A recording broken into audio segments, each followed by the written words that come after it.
Hello and welcome to Toby and the Whole Truth with me, Toby Jepson.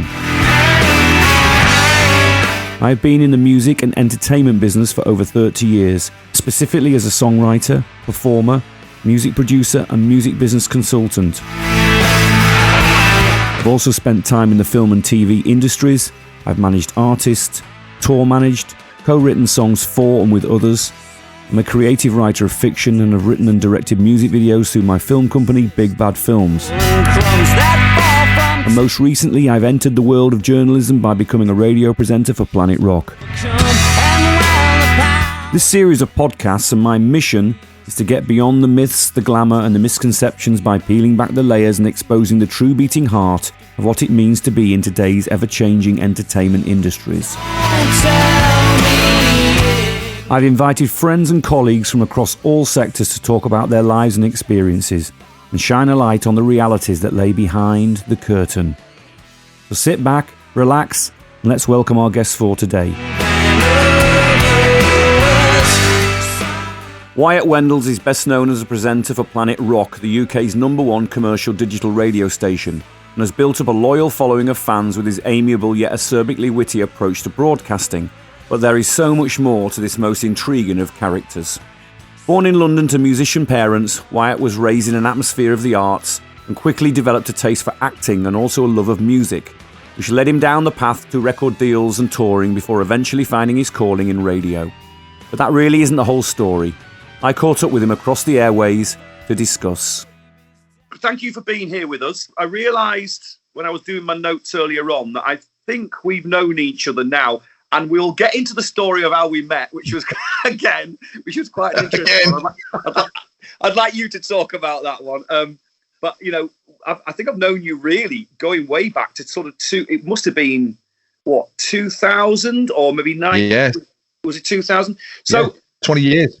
I know it's absolutely mad when you think about the time that's gone under the bridge and where you are now and what I'm doing, all the rest. It's really, I find this sort of stuff absolutely fascinating. But what I'd like to do to get the conversation going is that for the uninitiated amongst us, can you give a potted explanation of who you are, what you do, but more importantly than anything else for me is what you think is your key role? And I don't necessarily mean the obvious, but what do you think is? Are you a communicator, etc., etc.? Well, the very quick arc of life is I'm now a full-time professional radio presenter, having been a trained actor, musician, a failed professional musician. And by that, I mean, like many, the record deal didn't pan out. The independent deal was about as independent as you can get. It's like you're on your own, bye-bye kind of independency. And then I figured that I wanted to do something in communication entertainment. And it really was. I got to my early 20s and said, you know what, why don't I give this radio a go? People said I had a personality and a voice, which weirdly was a thing in the 90s. You needed that supposed radio voice. Ironically, you don't now. More often than not, your natural voice is your thing. And then through blood, sweat and tears, became a radio presenter, which is where I am now. And now I can flip-flop between being a musician or doing acting stuff and voiceover roles.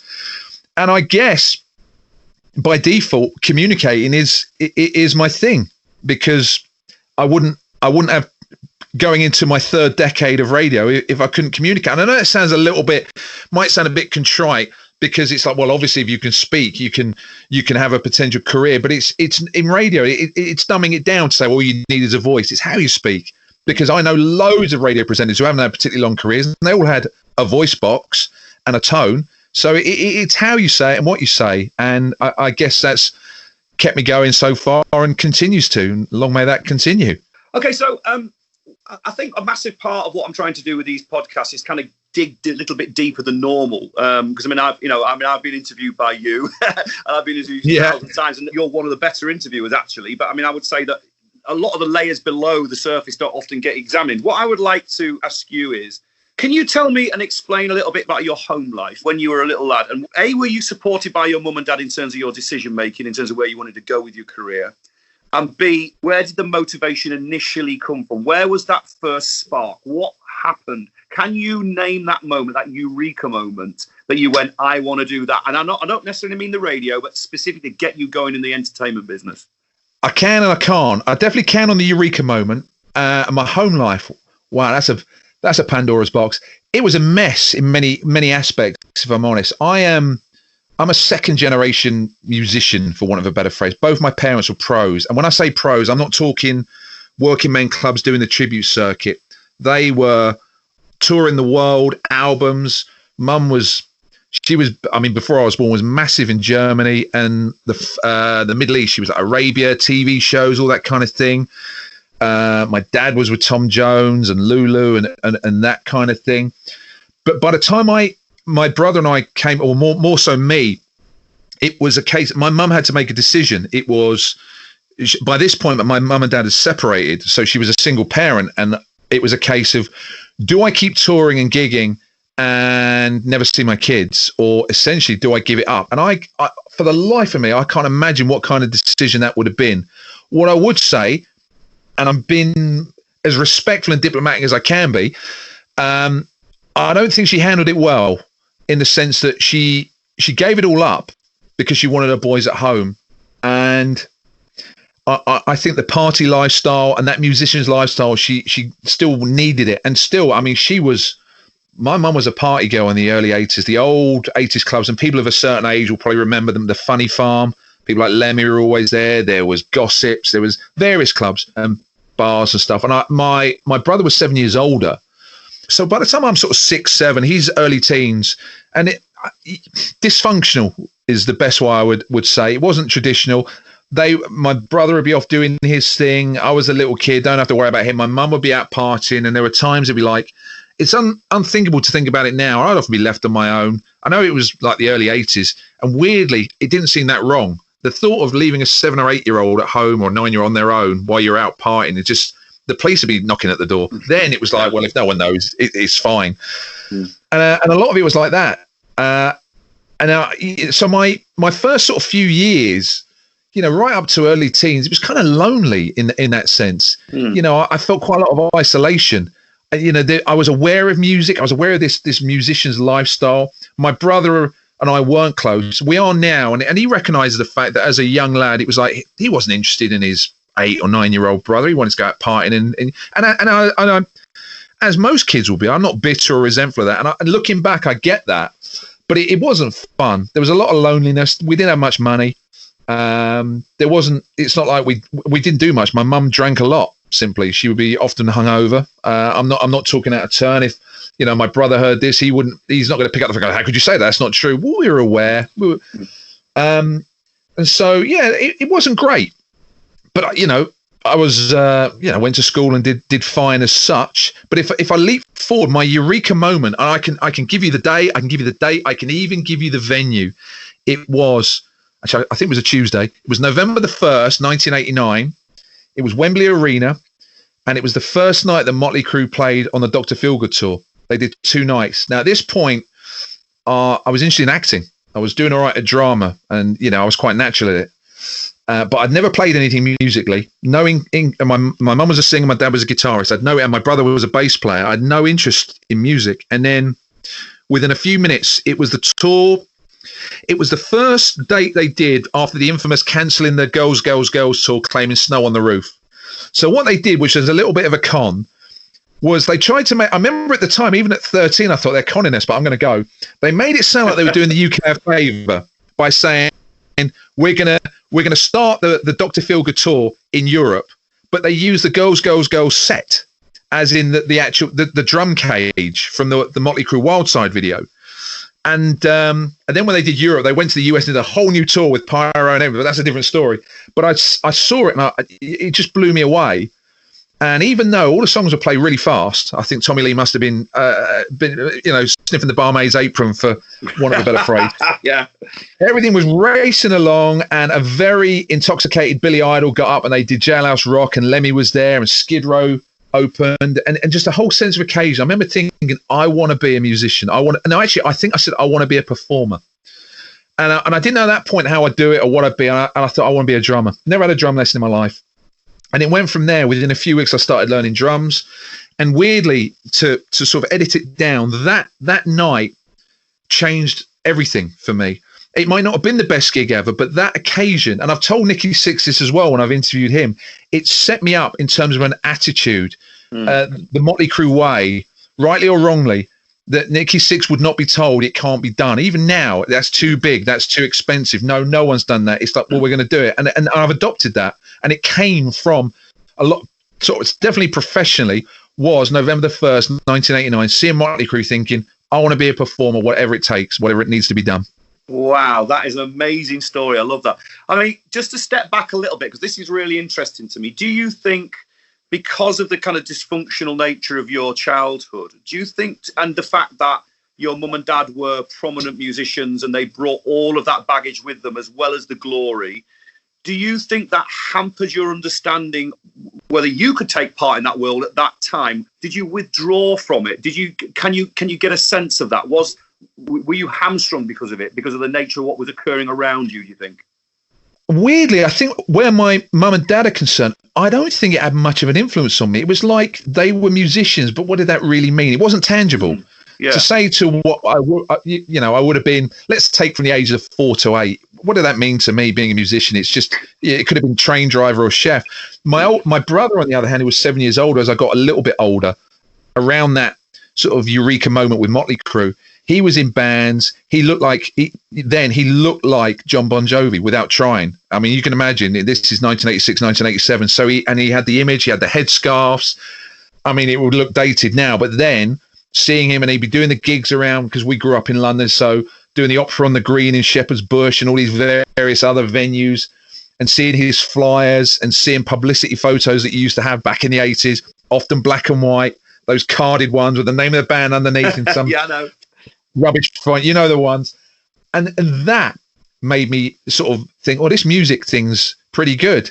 You know, he never toured as such, but he was gigging regularly in London. And it was that kind of made it tangible and real to me. And that kind of made me think, yeah, I'm not sure how, but I'd like that. And bearing in mind, so you're talking 89, early 1990, and I just started out on my own musician's journey, by which I'd started drum lessons.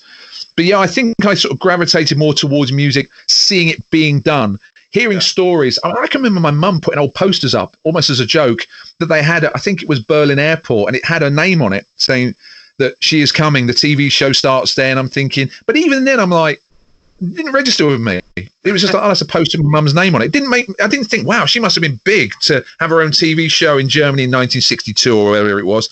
Oh, she was in a film with various other musicians in 1963, but didn't register. You know, my dad, his stories of my dad working with so-and-so, nothing. But hearing music that my brother was playing, seeing posters on the wall, seeing him doing it, and occasionally seeing his gigs made it become a real thing that I could aim towards.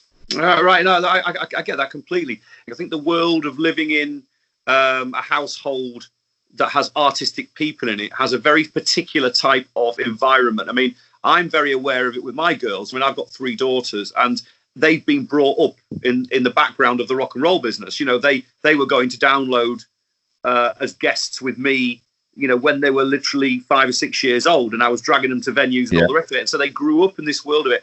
And I've been kind of with me and my wife, been quite careful to sort of try and include them as much as possible in what the whole world means. You know what I mean? So there's a kind of an understanding of it. And as a result of that, I think, like my middle daughter, for instance, you know, she's gone to drama school and she's heading for the West End. And I would say that probably a lot of the reason why she felt compelled to do that is because the environment of our home life was able to give her that platform, because we were always very positive about it, if you know what I mean. Yeah. So I'm just wondering if that's what I was really getting at. Did you ever feel that? Were you ever included with you? Did your mum and dad try and include you in it or not? Or was this entirely generated by that Motley Crue gig? I would say initially that Motley Crue gig, and my mum and dad split up when I was 2, so for all intents and purposes, he was a myth. But at no point do I recall my mum ever sitting down saying, well, this is the industry, if you want to go into it, you know, I can help you. It was almost like, this is what I did, this is what I can do, this is what I have done. Right. It was there as a fact, but it wasn't there as a guide. I never had that. I can honestly say that, no, never had that. So really I kind of stumbled into it. That's really interesting to me, because that means that, you know, that which I think is always the best way with this thing. And I think this is kind of one thing that I'm finding as a common denominator across all of these conversations I'm having, is this self-motivation, this drive, this spirit that exists in certain people that gives you that impetus to want to go and pursue a life in the arts. And what I'd like to talk about now really is that, taking that statement I've just made there, how did the acting thing become part? Because I know that you started, that was one of your key things, and I know it's something that you still love now and you've had some experience in. Why acting first? Why did that come, do you think? And then how did that then seed into the idea of music, and why did that take over?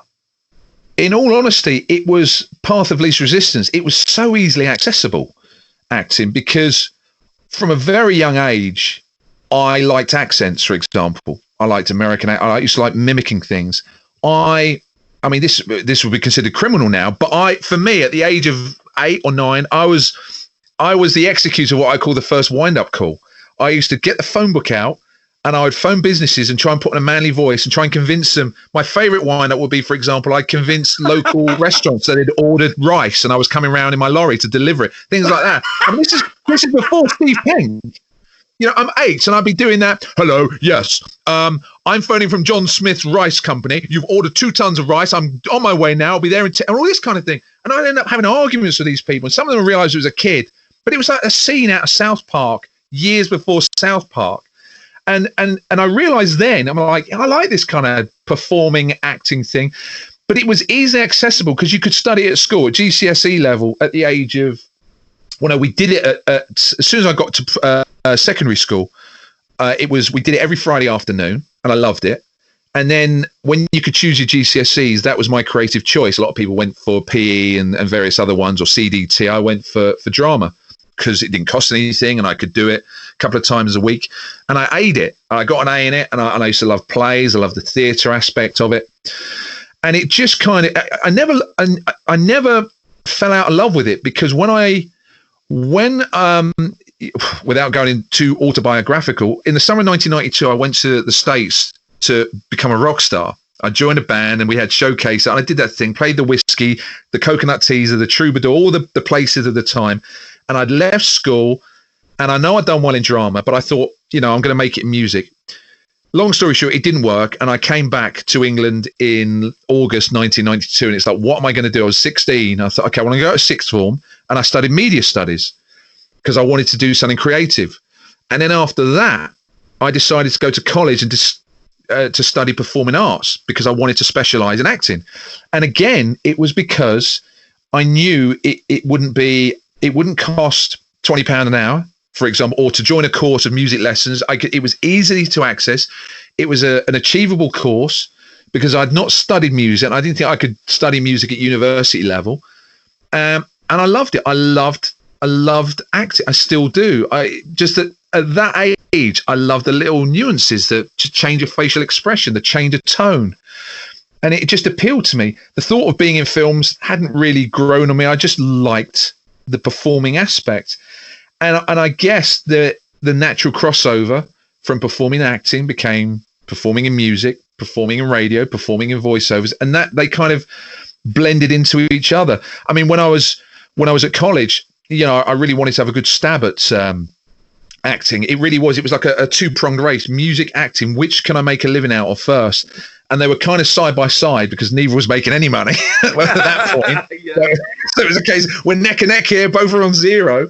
And then I was doing like theatre productions and the classic toilet scene gigs. And it was only in the mid-90s when the independent record deal came along. I thought, well, I'll focus on music now. But the acting thing, and funny enough, even last week, someone asked me, well, why don't you go back to acting? Well, because it's not that easy, unless someone picks up a phone and says, I've got a part for you, will you do it? I'm not that entitled, but then I'm not really that motivated to start doing show reels again. And we can't audition at the moment unless you're doing it on Skype. But that was why acting was easy access for me from a very early age. But I mean, again, not wanting to press it too hard, but do you think part of the motivation to be an actor was because you were left alone quite a lot, or you felt quite lonely? Because I've read a number of biographies by major actors, and actually the loneliness and sort of isolation comes up quite a lot about as the reason why they were motivating themselves to become acting, because they had to please themselves. They had to find a way to entertain themselves, that sort of thing. Do you think that was part of it? I think it was, but I think probably more on a subconscious level. I mean, looking back, there's an element of escapism in there as well. You can pretend to be someone you're not. And I completely get that. And when you put it like that, when you've got an unhappy aspect of your life, be it your childhood, and then if you've got an unhappy child in an unhappy environment who's saying, I like the thought of acting, well, duh. So it's escapism. It's you can pretend to be someone you're not. You spend your life lying, essentially, and you can pretend, you can just be anything you want to be. I mean, I used to, even as a kid, I was always doing voices, just performing. Probably didn't realize in the very early days at the age of 7 or 8 that I was actually impersonating. I was actually demoing for voiceovers because I, Lego men. I'd give them characters and voice, and I'd voice them all. And I'm 7 years old or 8. Yeah. So I think, whilst I didn't say in my head or say out loud, I'm going to do this because I'm unhappy, I think when you weigh it all up, it's definitely a subconscious thing. I think I was definitely led down, subliminal or otherwise, that path because of my environment at the time. So going on from that, part of, say, my own personal experience of being in the arts, I mean, I was very supported by my mum and dad. Actually, a lot of people I knew at the time that were trying to get into the music business or into the entertainment game in lots of different ways weren't. Because, there is this shadow and this sort of thing that hangs over people that are in the entertainment business, that it's, the classic, it's not a proper job, it doesn't represent anything and all the rest of it, because this is where the nub of it is for me, is where do you think that motivation as an individual comes from? What is your take on that? Because you've done the acting, you had the Motley Crue experience and they wanted to be a musician. Where was the support coming from? Was it self-motivated entirely, or was there a structure that you found quite quickly that surrounded all that? Like, so you went to America. How did that come about, and how do you value that? Well, when I discovered music and started becoming a musician, my mum was very supportive then. She had blind faith in me then, which is not ironic, but almost weird considering there was very little input prior to that. I mean, I had one of the only mums who would insist I practice drums every day. Bearing in mind, it made a right racket and would upset the neighbours, but she insisted, if you got that drum kit, you are going to practice. Brilliant. So I did. And I had full support. And I can remember, and I'm bouncing around a bit here. I can remember, again, in the mid-90s where I was struggling as a musician. I remember my brother who I said to her, why do you keep letting him put himself through this? I was getting rejections for various acting jobs and the standard things that we all go through as a performer. I was getting nowhere, essentially, in music, acting. And I think this was in the early radio days as well. And he asked her, why do you keep letting him put himself through this? And she said, because I'm not going to let him give up, because I believe he'll make it. But I'm not quite sure what she thought I'd make it in, but I kind of took the sentiment. But, it's a funny thing, because I honestly, it's almost like a holy grail answer, because you're right. When you look at the industry that we've chosen, or chose us, the performing industry, if you put it on paper, it's sadomasochistic, especially if you're not a sociopath and you're not someone who is, put it this way, if you're someone with emotions and real feelings, and I wasn't the most ambitious in the sense that I felt things, rejection killed me. It's like, why am I doing this? The rejection letters and that plays into the mental health thing, which, we'll probably cover later, but it's like, and you're taking all these hits. It's like, and I've asked myself that then, and I still look at it. So what keeps me doing this? And I said to myself, and I asked myself this question, if be the kind of person, and someone presented me with a button that I could push and said, if you push this button, you'll be the kind of person who is happy with a 9-to-5 job, 40 hours a week, a 2 up, 2 down kind of house and 2 holidays a year, go at the pub on a Friday night. If you could push that button, knowing that will complete you, would you push it? And I'm thinking, I don't know, would I? I mean, on one hand, it's like the blue and the red pill in the Matrix, because I've chosen this way, and there's no way out for me. I'm not saying that as I want out. This is my calling, and I have to accept it for all it brings. The rejection, the instability. You're permanently self-employed. You're never gonna hit a gold mine. You're always going to be a working musician, a working performer. And I've wondered this over and over again over the years. Why? What is it that keeps that fire burning? And if I'm honest, I don't honestly know what the definitive answer is. There is part of me that is always chasing not the dream, success, to keep going, to prove I can keep going, I can keep that wheel turning. The respect of others is a motivational point for me. If I was doing whatever strand of the industry I was in, I knew everyone hated me, and I was constantly, more than I get now, always getting the trolls and the negativity, I really would question myself, because I'm not a complete sociopath. I'm aware, as you know, sociopaths don't care. They just do what they, regardless of they've got no qualms about upsetting anyone. It's all about them. They'll do. because I'm not like that, even though there might be one or two people in the world who may disagree. I don't know. But it's a weird one because you feel it and you question yourself. It doesn't matter what your age is, what the decade is, where we are in society. You still ask yourself, why am I doing this? What is the end game here? And I honestly don't know what the end game is. I don't know what the finish line is. I mean, in the 90s, like I said, I wanted to be a professional musician, because when I went to America age 16, I wanted to be, I wouldn't say it was as shallow as saying I want to be a rock star. I knew I wanted to be signed, release music, and go on tours. It didn't even register to me that there might be women involved in that. I wasn't one of them, I want loads of women and I want them all hanging off. It wasn't that. And then when that didn't happen, it wasn't a case of, well, I'm going to spend the next 20 years still chasing that. When the shifts changed, it was like, well, if I'm going to do acting, it'd be nice to do something in the theatre. It'd be nice to do a film. And then when radio came along, it was to go pro, to get a full-time gig. Then it was, you go to the various shows. I want a breakfast show. Do I want a regional? Do I want to go national? And then you just want to keep progressing. And then, but again, I don't know what the end game is. I don't know what the finish line is. You just want to keep evolving, but it's almost not, I wouldn't say it's as boring or as mundane as saying you're a guinea pig on the wheel, because where a performer's concerned, being on that wheel, if it's still going, you're doing well. But if you're working in a factory and the conveyor belt's still going, you hate that life, well, that's not so good. Yeah. So it's I don't have a definitive answer, is the honest answer. Here's the thing, and I think this is something that isn't talked about, and unfortunately the British are terrible at this and the Americans are brilliant at it. We do not celebrate talent enough.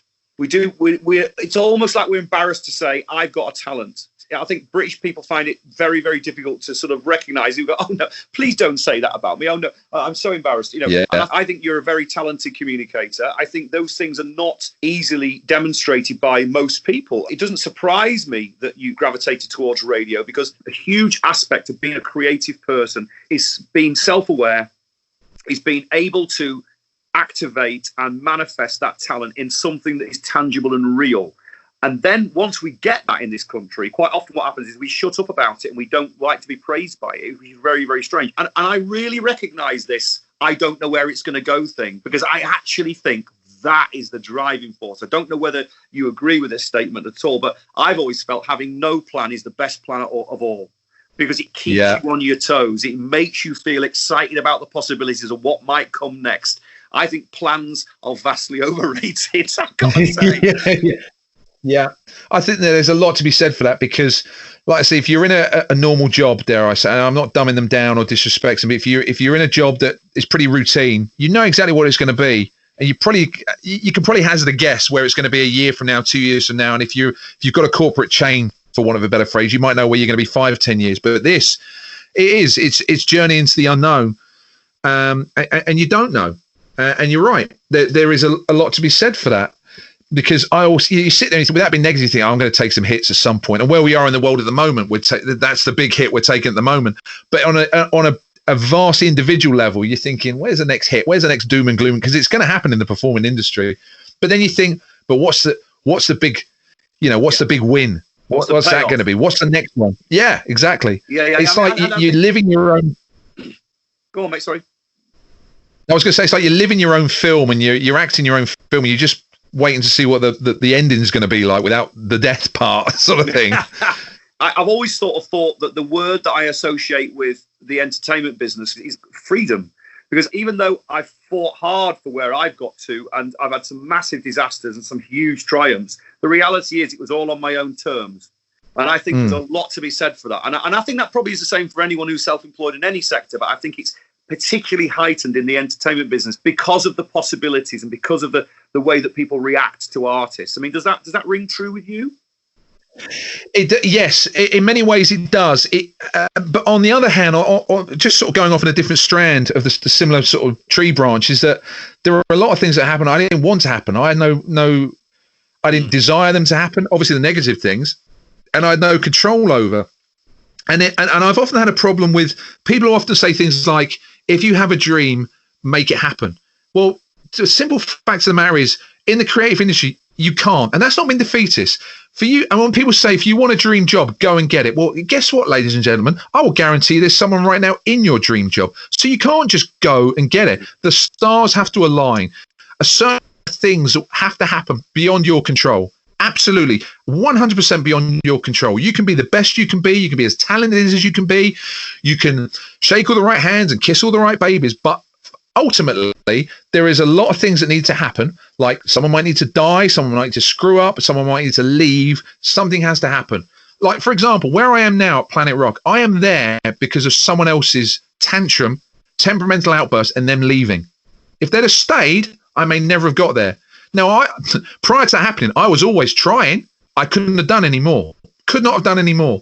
So you're right, there is freedom. But depending on what side of the fence you are, where you're going, and what your experiences have been, there's only so much freedom that is actual freedom. And I'm using a personalized example because I didn't have complete control over where I ended up and wanted to be on my terms. I had to wait for other things to happen, which is annoying, frustrating, and can cause for some people, it can end them, quite literally end them. Yeah. Their ambition goes, their mental health could go, or their desires just sucked out of them. Because as a performer, if you're not in it for the long haul, it's over before you start. So I couldn't agree. I couldn't not agree with you more. That is absolutely very, very, very pertinent point there. I mean, just to touch upon, something you've just talked about there, which I'm very, very interested in, and I've seen, getting worse and worse and worse and massively exaggerated, mainly because we're starting to tackle it, is the mental health problems that I think exist in the entertainment business and have always done so. I mean, we've seen some very high profile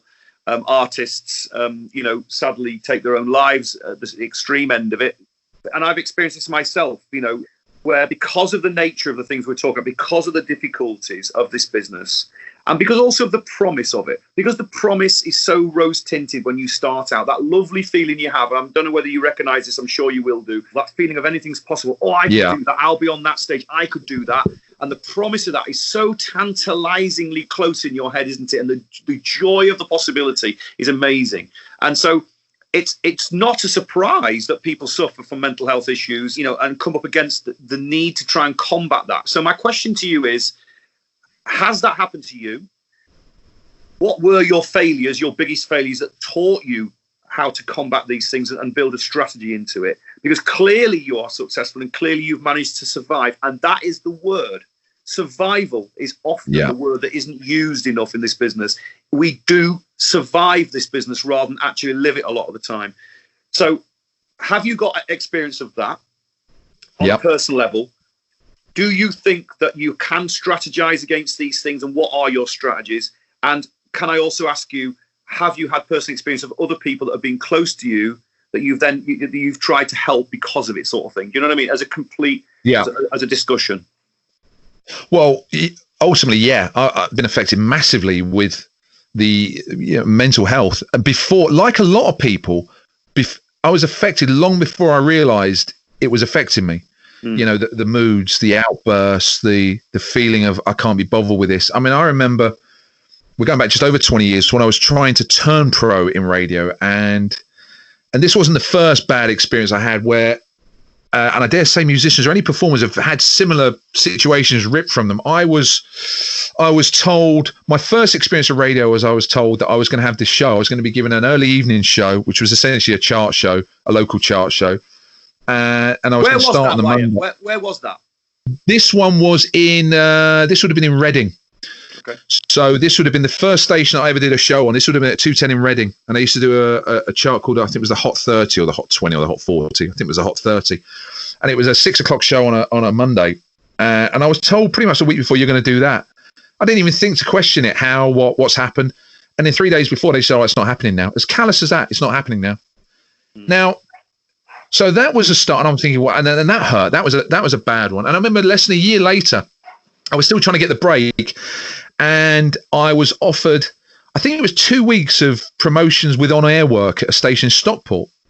And I remember I bought a 2-week season ticket to travel from Leeds. I just moved over there, and they turned around after a day and said, "Oh, we're not going to do this anymore. We don't need you." It was another one of them. But this time, I went back to the flat I was sharing with my best friend, and I just went to bed. And I didn't realize that was depression. I didn't want to get up.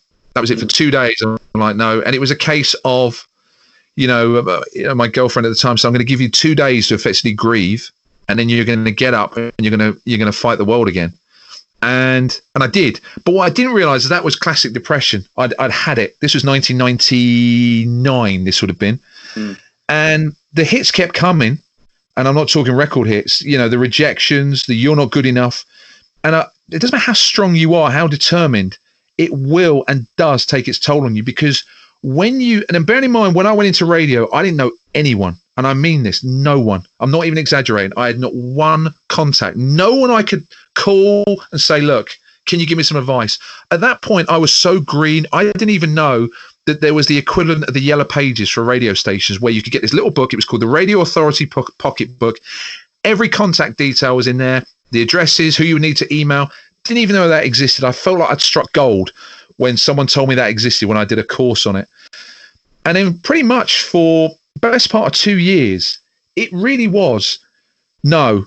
I still kept some of the rejection letters. Some were formal and just templates. Some were quite personal. You're not good enough. This isn't good enough. What do you think? Almost like, what do you think you're doing? I was told I wouldn't make it in the North because I have a Southern accent. Believe it or not, even in the late 90s, that kind of racism existed. You've got a London accent. Yorkshire will never touch you. Ironically, I turned pro in Yorkshire and stayed there for 3 years. So, turn that on its head. But yeah, it did, and had a profound effect, constantly being told you're not good enough. And I don't care what industry it is in performance, it will take a toll. And then it comes down to the individual. Are you set up for this? Because like I said, I didn't know anyone. There was no one to take me by the hand and say, you got this. I'll make sure I'll carry you through. So there was no one to sort of, where radio was concerned. And I just thought, no, I've started, so I'll finish. I'll keep going, because at that point it's either that or I just keep driving lorries and vans. It's like, so that was the trade-off. Do I want a job I hate that paid decent money, or do I keep trying for this dream and see where it gets me? But in my head at the time, I'm like, well, where's the cutoff point? Where does it end? Where do I have to say? It's like the analogy I make about new bands that have released 7 albums and still haven't actually turned pro.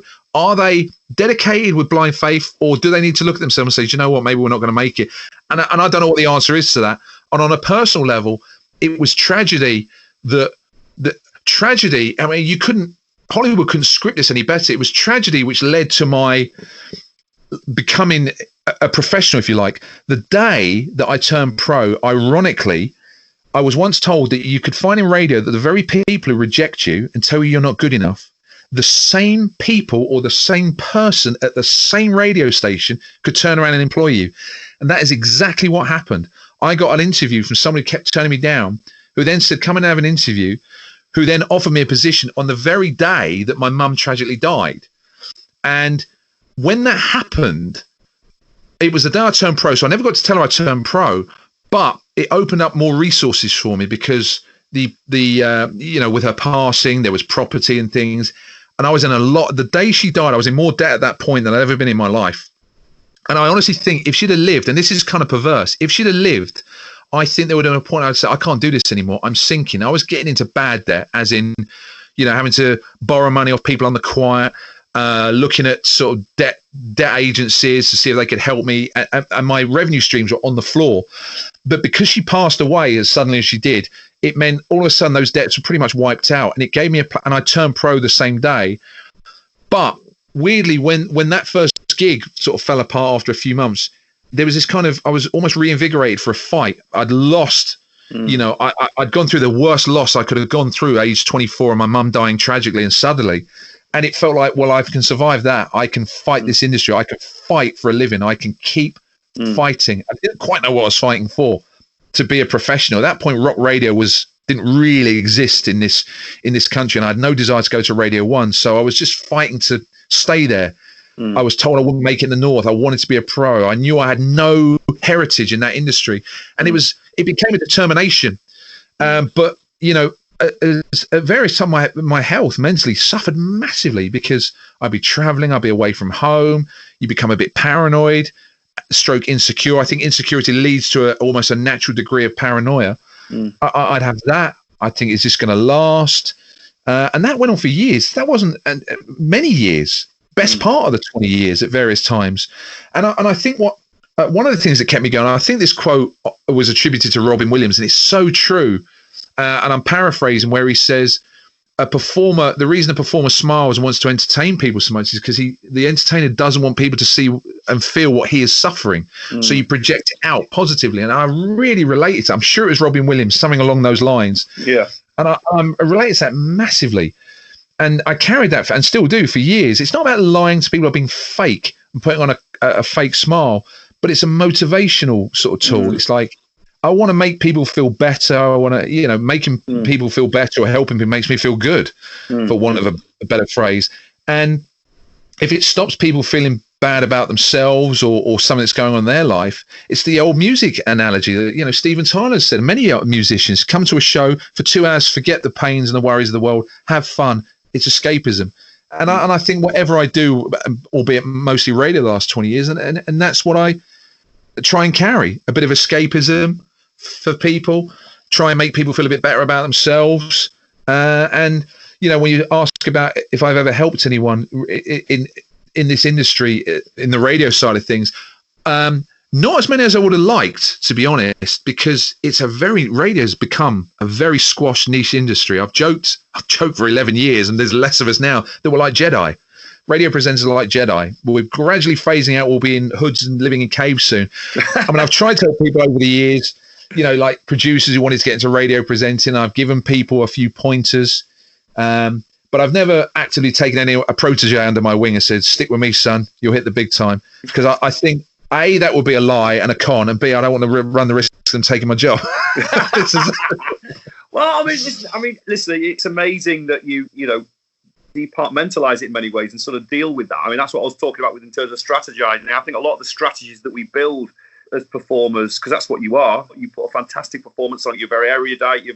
Your conversation is always very fluid, and that's a skill. And I think the big thing about that is that you've built those strategies as you've gone along, because if you didn't have that spirit of wanting to survive, wanting to carry on doing this thing that you love, because it does come down to passion, I think, a lot of the time. I think that's a word that we have to use. Yeah. That, the entertainment business and anything to do with the entertainment arts, the art world, any description at all, any sector, you have to be passionate, and the passion has to be, it overrides everything I've found. It gives you that sense of purpose that doesn't exist in a lot of other people's lives. And I mean that with the greatest respect. I mean, I had a dad who was a teacher, then a builder, and then a lawyer. I came from a background where my dad just changed jobs all the time. He said to me many, many times, my jobs are normal. They were things that you trained to do, and you got a qualification, and that gave you the right to do that job. And he always says that with regard to me. He says, you've just got something that even though you don't know where it comes from, that's your thing. It's a natural bent, and you have to follow it. You have to follow that trail, irrespective of how difficult it is, because otherwise you'll be completely miserable and unhappy. Passion never leaves us. It sounds to me like you're a very typical example of someone who's just got a dogged, determined, spirited passion about the thing that you love to do. And I don't think that can be underestimated. Otherwise, you would not be able to carry on doing it. Because lots of people try things, and lots of people fall over. The amount of times I hear bands say, oh, we've split up. And why have you split up? Oh, because we didn't make it. I'm like, man, you've got an entire life to try and make this stuff, right? Don't bother then, So, okay, I'd just like to ask you, what remains in terms of your ambition? What gets you up in the morning? What is the things that keeps you going on this trail? Because I know that you're getting into promoting. I mean, I'd like to talk a little bit about that. So where's Wyatt Wendels' future going? Oh, yeah. You see, I'm being a performer. You always think nothing's going to last forever. Well, nothing does. But when we say it, we mean nothing lasts forever means 3, 6, 9, 12 months. And I thought, I have a great run of where I am.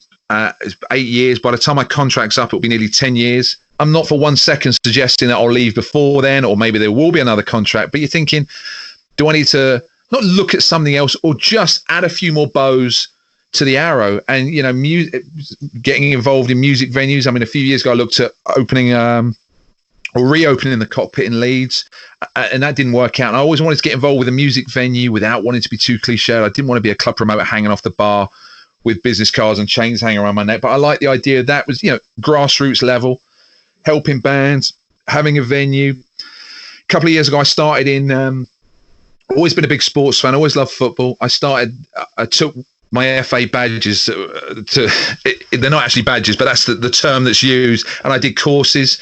I've done a load of courses. So I'm thinking maybe I could move into the sports industry if and when needed. At the moment, they run sort of hand in hand. You're just working with kids, at grassroots level.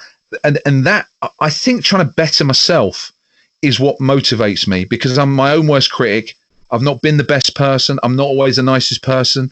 I've made some terrible decisions. I've hurt people and that kind of thing. And so I'm mindful of that. And I always feel like I kind of feel a bit like John Constantine, the character in the comic, which is also the film that Keanu Reeves played, where he's not quite as a bit dramatic, but he's destined for hell.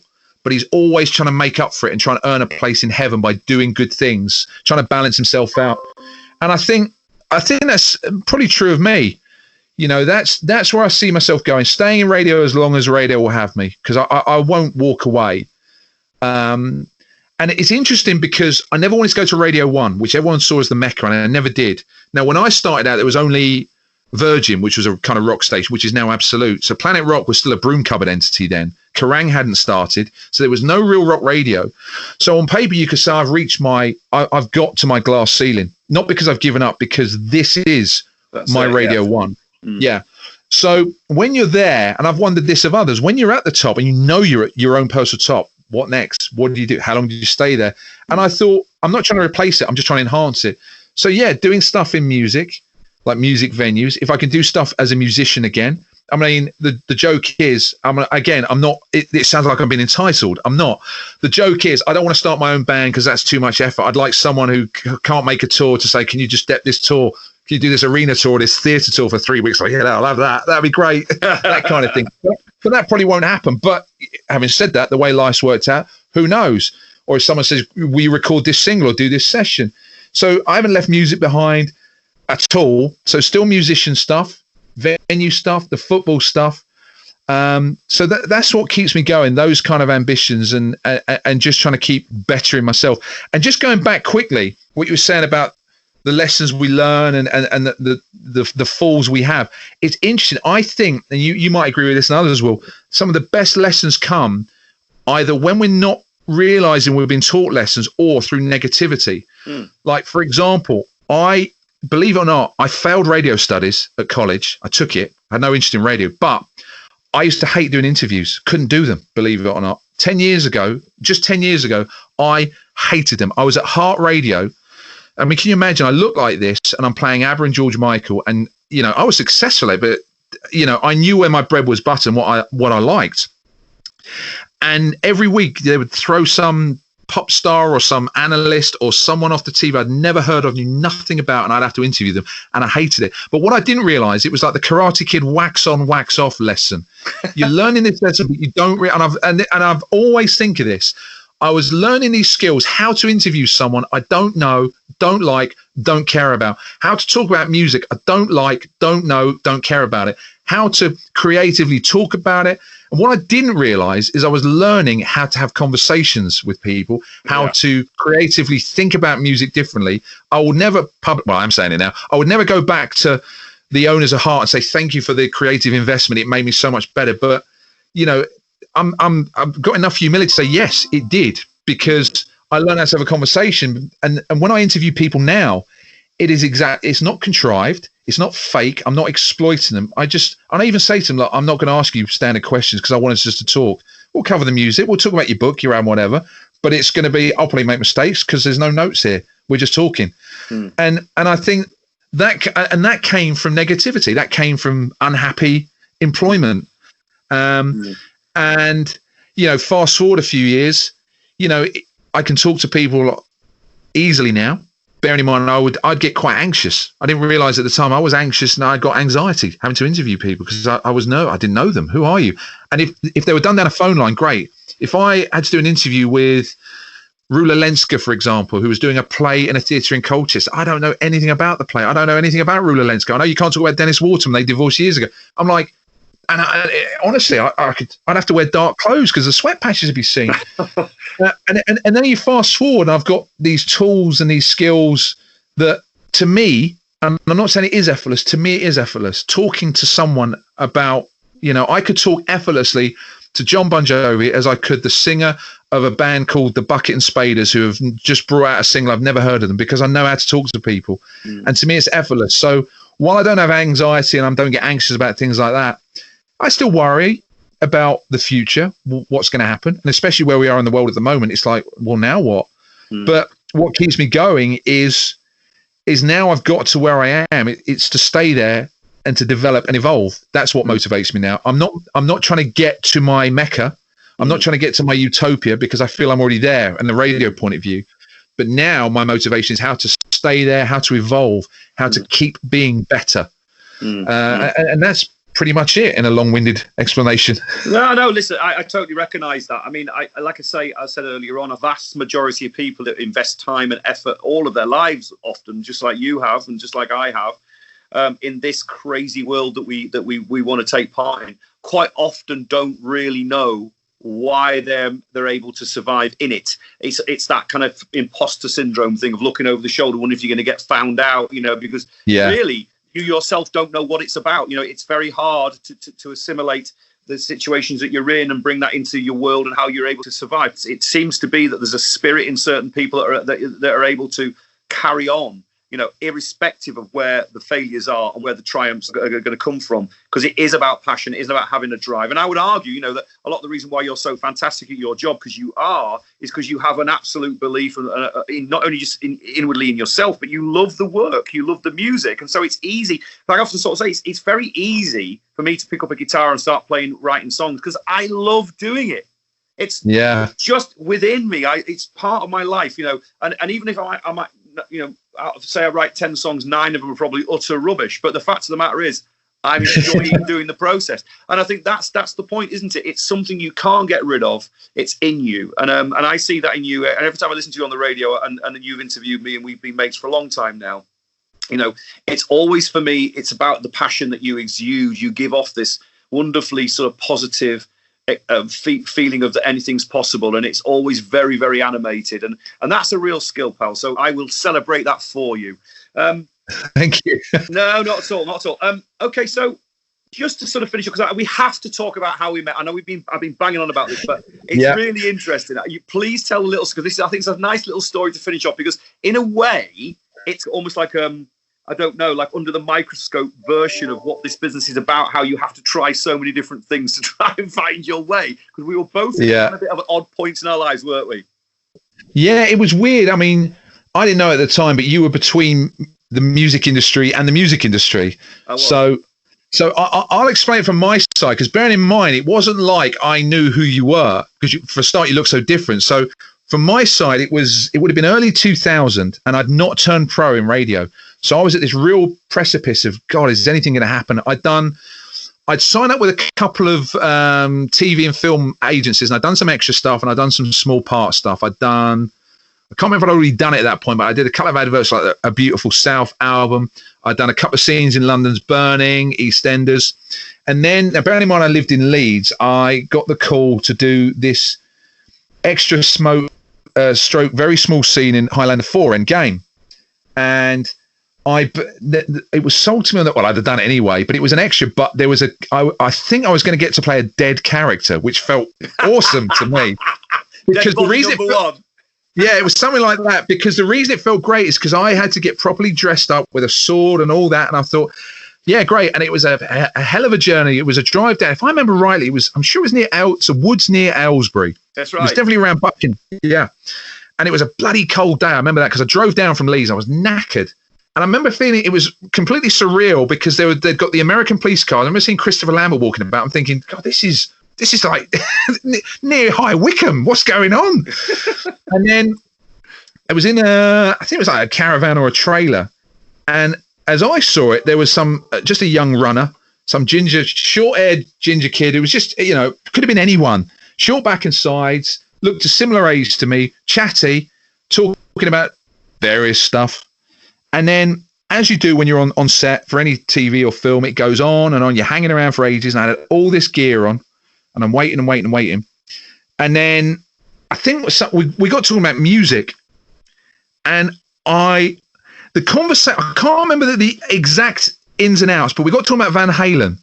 And I remember you saying something like there was talk of you potentially replacing Sammy Hagar after he left. And you said that, and I looked at you. I remember looking at you thinking, who is this guy? And I did that thing like, and I'm thinking, did he have blonde hair? Did he have long hair? I just had no clue, which is ironic because my mum was a massive Little Angels fan long before I listened to them.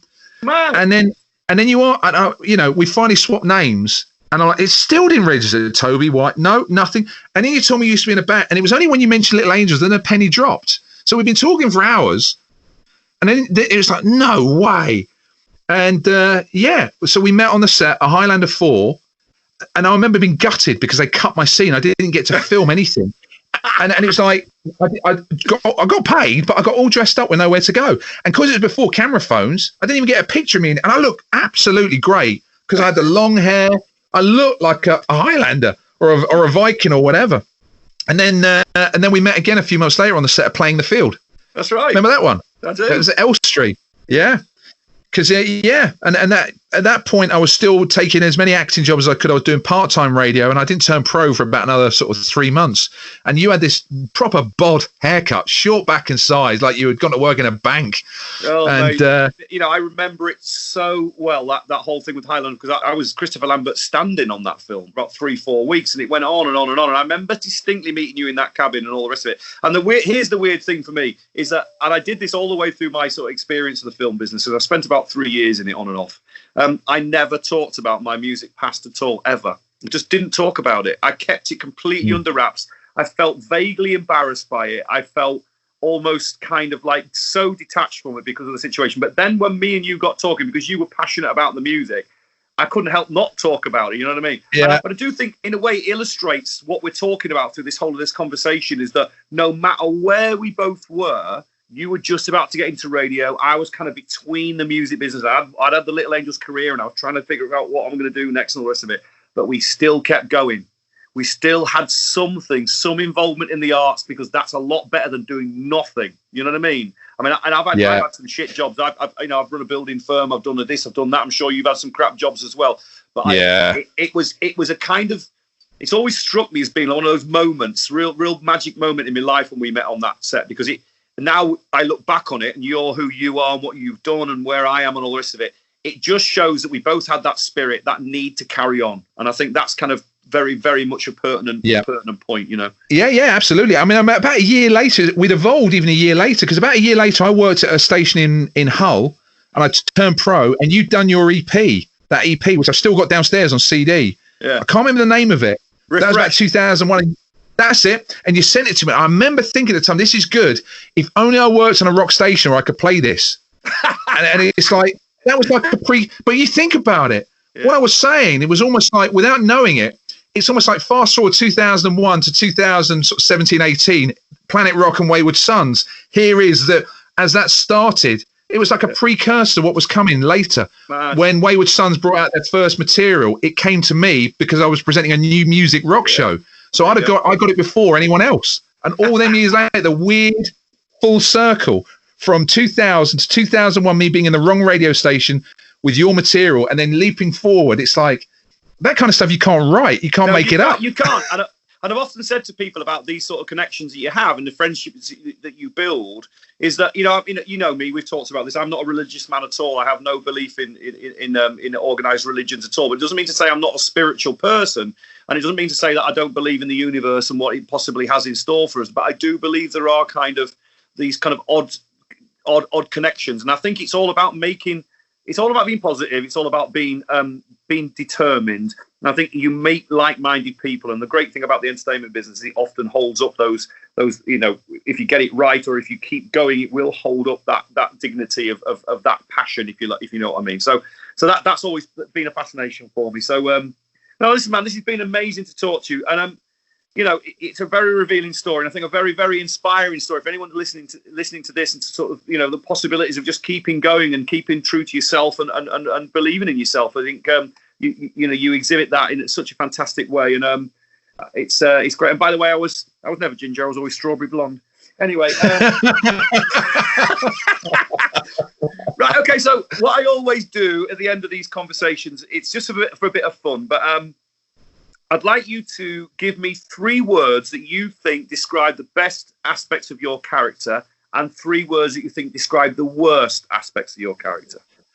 Oh, I'll get the negative out of the way then. I better give some context. I'd say bitter is probably one of the worst ones, and not bitter in just like I spend my whole life being angry, but if I get wronged, and I mean badly wronged, I will not let it go. Honestly, I'll remember it. I'll be plotting revenge.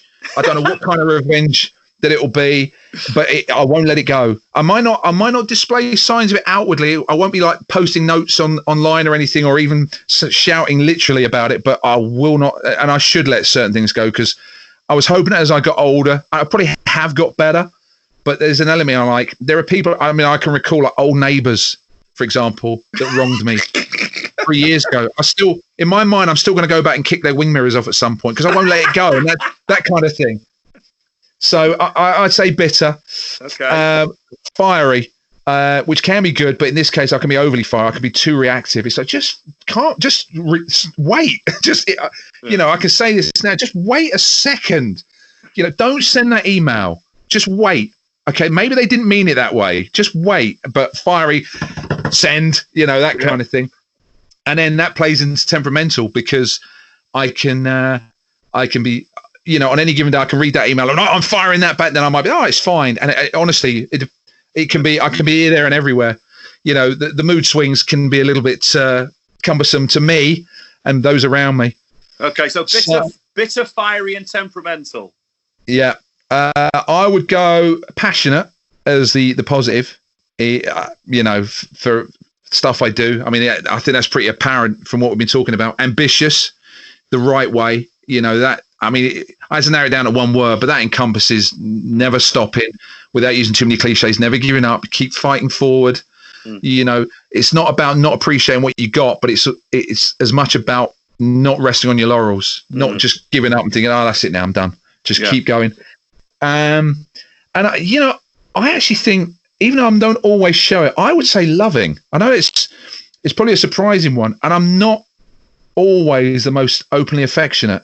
I mean, my kids might disagree, but I think I am. I'm because of that, I'm protective, and I try and look after people, and sometimes look after them in ways I don't realize. I mean, I might pay for things, or I might clear the way so the obstacles of their problems might, and I'll do it in a way they might never know.